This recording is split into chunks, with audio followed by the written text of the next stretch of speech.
Hey, everybody. Welcome to my 5 haunting questions. And this week, Exploring Harley has said yes to coming along and talking to me. So I want you all, now he's a paranormal investigator, obviously, and has done some urban exploring in his time. But please welcome in Jean for me and say, hey, how did I go? Was that good? Jean. Bonjour. It was perfect. There you go. I have like confettis like for you. Oh, look at It that. was Look at that. perfect. That's so good. Okay, I've got to get you to say something romantic in French. Go. For the ladies. For the ladies, I will say bonjour, mesdames. Oh, is that it? Bonjour, You got mesdames. to tell. Comment allez-vous? Oh, deixez-vous adore. Deixez-moi vous, c'était ma sugar, n'est-ce pas? Goodness. Well, thank you for coming in Thank and you. doing this. And the first question is always tell everybody about your channel that may not be familiar. I certainly am familiar. I watch it. But for anyone who hasn't seen you before, let them know what your channel is about and what you do. My name is Jean-François Dupont. Everybody calls me Jeff. I'm a veteran, Canadian veteran, and I'm a paranormal investigator. Started out, like Karen said, as a urban explorer, but going into abandoned places, well, you find out there is activity. And I've always been fascinated by the paranormal since I was a teenager. So, and in my older years, I started not believing so much, but Mm-hmm. two events happened that made me really believe. So, and I go around traveling to the US. I want to go like abroad to Europe. Was planning to do it, but I'm going all around to explore abandoned haunted places, not abandoned places, but more likely haunted places. And more places that you're actually allowed into without getting in trouble Yes, with the police. exactly. Yes. So I guess what you've just said there leads into the second question that I ask, and that is what sort of paranormal events occurred that made you switch from maybe it's not so real to hang on, something actually happening. What happened to you? It was pretty intense. The first one was I was with a friend in a house that in my hometown. Um, the story goes that there's a train track, and the gentleman that used to live there was the gentleman that used to help people cross the track, like before bridges and everything. Oh, And okay. one day his daughter went to play on the train tracks and she got killed, and Oh, he couldn't handle it, so he committed the S yeah, word in his house, and that was the story. But I thought it was like a story, a another ghost story. story. Yeah. So my friend, he said, "Hey, let's crack the Ouija board out." I said, "Like, come on, it's a piece of cardboard with like, bring the Ouija board out." And I kid you not, the board went, not the planchette, the board went like that, Holy crap. placed itself on the right side facing me. I started shaking, and my friend said, I said, what now?" He said, like, "Go to goodbye and let's get the hell out of there." And my friend stayed there for a week afterwards, and he said like everything was going wrong in his life. Everything was like he came home, some things were like misplaced, and he couldn't handle it anymore, so he moved. So that was the first time. The second time, I was working as a security guard in Montreal, and it was in the old building where the Gazette newspaper used to be. It's in old Montreal, and when I came there as a security guard, the guys were telling me, when you're going to do your rounds, you're going to hear walking behind you in the stairs, and you're going to find out there's nobody there." And I went like, oh, come on. I'm the new guy. The guys are trying to pull my chains. And well, I kid you not, some nights, nobody except for me and my partner that were in the building, I was walking up those famous steps and I was hearing people. I was stopping and I was hearing walking. I went down, nobody was there. And one time I was finishing my rounds. I went in front of an office that I knew it was empty. But beside that office was the offices of Greenpeace. So we Uh-uh. had keep an eye on this because we didn't Yeah. want nobody doing some vandalism or anything. So I heard some noise. So I went to check. When I opened the door, a white mist, and this was like in August, it was about 30 degrees outside. A white freezing mist went through me.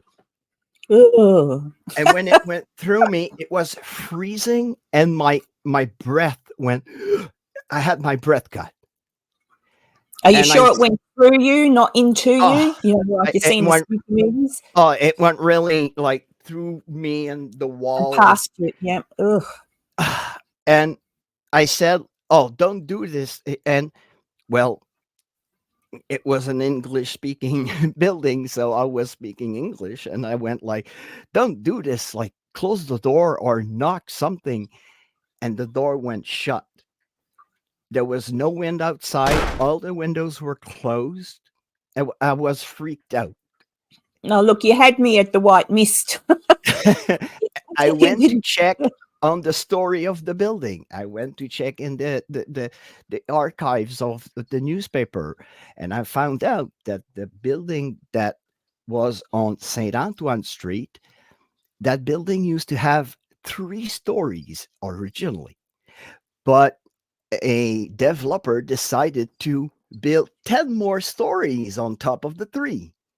So it made Um, 13 stories. But um, during the construction of those 10 stories, a poor worker fell down on the roof of the 3-story building. oh, okay. So there was a known death there. See, I Yes. like that you research. I And love that's it. me. We're like we Yeah, go really in depth into the history, and sometimes people will say, "Well, it could be well." Go real in depth. Go into the history because sometimes it's not really the house that could be haunted. It could be the land under it. the You land don't as know what well. happened. So if you research what happened before, probably you'll find out that well, probably this place was a battlefield. Yep. Especially around where you are too. Especially Canada, you know, with everything going all the way back to the Mohicans and the French and the like, exactly you know, the French. there's such a huge battle history in certain parts And of over Canada. here in Trois-Rivières, it was a big highway, and the French, the Jesuit monks used to travel the St. Maurice River to go talk to the Algonquins. Ah, see? Because So much that's what I mean. It doesn't necessarily mean that that house that or that building is haunted by someone who lived in it, worked in it, whatever. There's a history to the land itself. So exactly. you never know. I mean, there are limitations. I'm sure you come up against them. Sometimes I just hit a brick wall. I'll get so far with my research and then boom, then it gets all mixed up with folklore and legends Yep. and you're stuffed. There's not much further you can go. You've just got to go on what you can get. But yeah, The the perfect history. example that I have, it would be the Hinsdale house. Every Mm, people could say it's the house. But if you go into the history, you find out that that area during the American Revolution was a place where many skirmishes happened. And when mhm. the Americans tried to invade Canada, it was some place that they called it the King's Royal Regiment of New York, that was Yep. founded by a gentleman named John Johnson. And when I went to investigate his house, I found out that he fought in that region. See, yeah. And that explains, if you recall, a shout out to Cassie at Weeping Willow Paranormal. When she went there, she was outside. She was very much the same. It was more the land that seemed to bother her. And she was standing, walking towards that bit of lake and ran. I don't know if you remember that. She took off and left her friend behind because she felt something running at her. And I thought to myself, well, it makes more sense when you talk about it being skirmishes and whatnot happening on the land, that it's kind of like, you know, be it a ghost or be it some kind of played memory or something, that makes sense because you would have had soldiers running at each other to hurt each other. So yeah, it's pretty interesting. Conjuring House, the Conjuring House during King Philip's War, we know that that region was like a melting pot of fighting, and it's known that that immediate region there was fight, there were battles. So yeah, like a lot of people like to say, oh, it's probably an Indian burial ground or sacred land. Could be, but a lot of the times, I mean, the Indians weren't on every single piece of land. They might have traveled through it, but there was so much other stuff happened too. So it could be bloody. Remember that the native didn't have that notion of a burial ground, a graveyard. That was not in their culture. They were burying their dead outside of the village for sanitary purposes.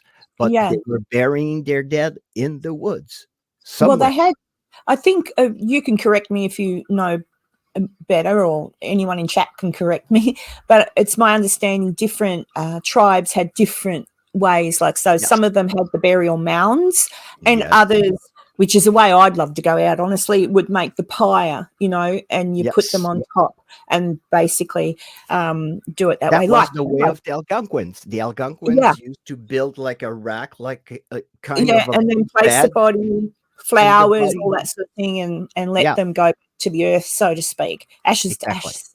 But yeah, and the Vikings did that too. On a boat. They used to put them on the boat, like let the boat and just send them on the flow, and the boat Isn't that a kind of romantic thing? I'd like to be done in, like, well, not done in, I'd be dead, but, but you know, that's the material I'd like, just something like that. No coffin, no rubbish, just something like that. Very romantic. Anyway, I'm digressing again. I go off topic. But yeah, as you say, I love that you research, and guys, if you go and look at some of Jean's videos, you'll see that he'll often give you a very good background on where he is, and I really do enjoy that. Where am I up to? We're up to the silly question. You ready for it? You should know my silly question. Inquiring minds want to know: boxers, briefs, boxer briefs, commando. I found out the other day there's such a thing as an elephant thong. I saw you and the guy. It was so hilarious. No, I don't have an elephant thong, box briefs, and when I wear my kilt, where, you know, when you wear a kilt, well, you have to be commando. And hope for no big, huge gust of wind. Yeah. And it's funny. It's interesting. A lot of gentlemen like the boxer briefs. So there you go. Yeah, it gives a little bit more support, because when you get older, everything tends to loosen up a bit. Well, I am a nurse, so in my nursing, sorry guys, but in my nursing experience, it's very common for gentlemen of a certain age to, well, geez, they nearly hit your knees. So you need that support. That's why I would suggest, much like a bra for a woman, I would suggest the boxer brief going forward for most gentlemen. Try to avoid the commando at all times. Dear me. All right. So the other question I like to ask is, and I've had some great answers, but in regard to sort of things that have been going on and where you are, I'd be very interested to know what kind of activities are often reported up there. But UFOs or aliens and all that sort of thing. What's your personal opinion on that whole subject? What do you reckon? Well, I've been witness to at least 3 phenomena that to this day I cannot still explain. Cool. Do tell. One time I was about 15 years old. I was with some friends, and we saw lights in the skies, like 4 lights. They were in an angle and flying in unison at the same speed. They were always at the same kind of distance, and they were going. And we thought at first Jets or like something.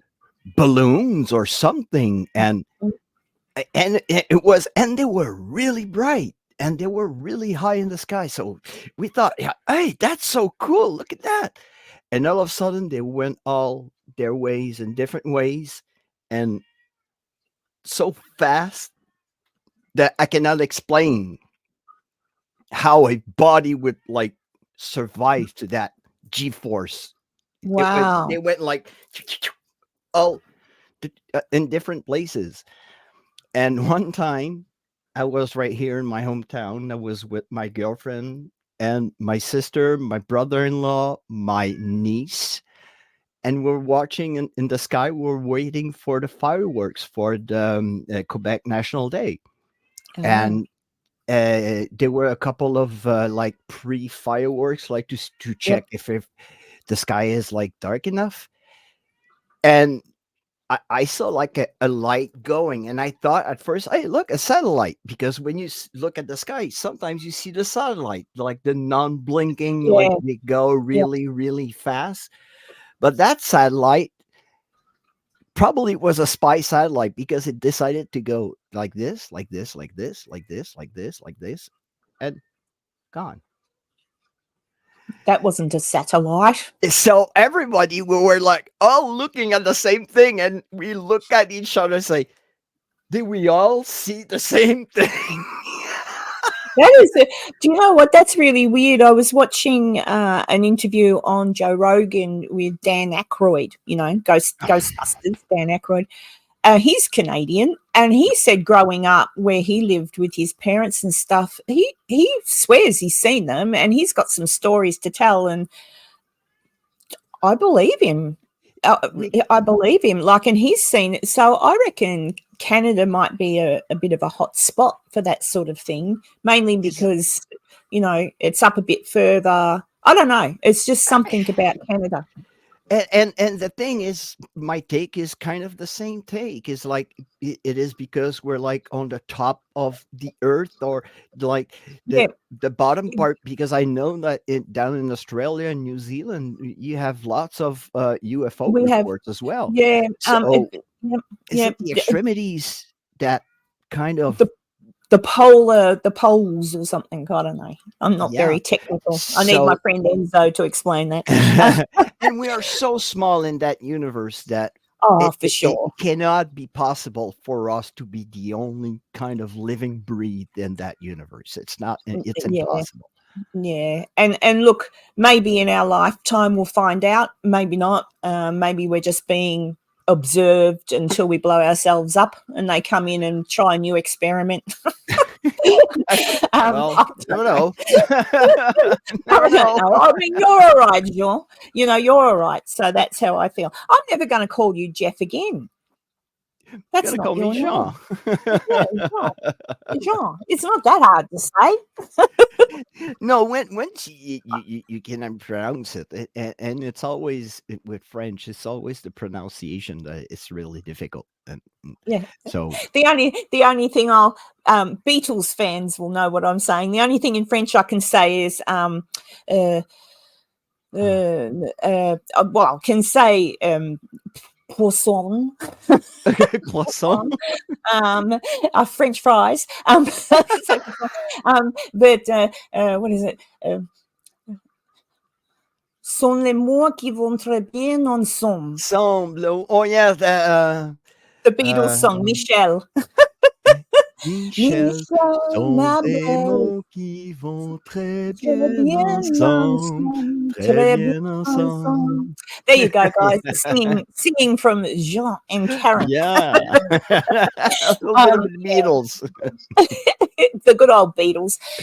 Well, have I asked you everything? I think I have. I think I've asked you the 4. Now I ask you the 5th question, and that is, what would you like to tell people is coming up for you and to keep an eye out for, and that sort of thing? Anything you need to let people know about and look at? Go for it. Spruik. Well, I've been like in a creative drought for a bit, and kind of apologizing for it, but I'm going to California, and I'm going to investigate some awesome places over there. I'm going to meet up with some places, some awesome people over there. Yeah. When I come back, I will edit everything out. I have a cool investigation that I did in Ohio with all the gang, Lomar, Chelsea, Kim, Angela was there. It was in a haunted brewery that used to be a monastery. And Oh, that's interesting. we did Fairfield Infirmary during that trip as well. So I want to edit that. I have to edit when I went to St. Andrews with Omar and Chels. Oh gosh, you've got a lot to do. Yes, I have lot to do. So I will give myself a good kick in the butts, and I will move from this den when I get back from California, because I am in my kind of boiler room. The water tank is right there. So I'm in my garage.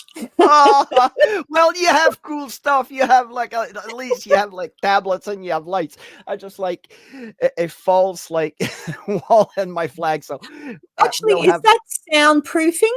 Is that soundproofing on yeah, your wall? that's soundproofing kind of foam that I bought, because even if it's a small room, it was kind of Yeah, echo. And when you do echoes, voiceover, I didn't like the kind of echoing, echo in the annoying. and Yep. even that amount of padding kind of absorbed the sound. So it's pretty good. But I want to move to a proper office. You just need a disco ball. Yeah, disco ball. You Well, I know, have those lights up there. I have like an LED light, like this one. the batteries are flat. This one, Oh there, no, the there other it is. one, this Oh, one. see, that looks all right. That looks all right. You know, that's all right. You make do with what you can do. I don't know. Yeah. So yeah, I'm being a woman. I'm going to. Oh, well, I am a woman. Being a woman, I'm going to actually change things around. I get bored, so I'm going to change things around tomorrow and have some fun. and I have cool Do something Funko different. Pops, but they're all up there, so I Oh, want so them no like one can see them. yeah, but and that's it, and it's all horror themed, so I want them like in the back. I'm gonna make Yeah, shelves in the you'll be office. right. You'll have it looking good. Um, So. well, okay, guys, look, that's it. So thank you, Jean, for Thank being you. here, and it was fun. And I'll put links to your channel, and well, it's easy for me. I can go into your channel and see everything that's there, but I'll put links to your channel. So anybody who hasn't checked out what Jean does, please go to his channel, Exploring Harley, and have a look, because some of the places he goes to, well, just about all of the places you go to actually are quite fascinating. And a lot of them are in your own area where most of us don't get to hear of or see much of. And in Canada, I've been there once, and seen a little bit of it, but it's a stunning country that I want to go back to one day. So thank you. Thank you so Thank much you for being so here. much, Karen. Thank And you so much. and that's it. And I'll be watching your content when you get back.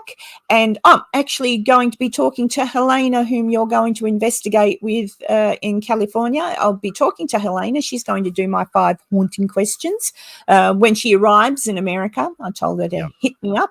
So that'll be nice. So things to look forward to. So thank you. And goodbye to everybody. I'll see you on the next episode. Bye. Peace out. Bye. Bye. I don't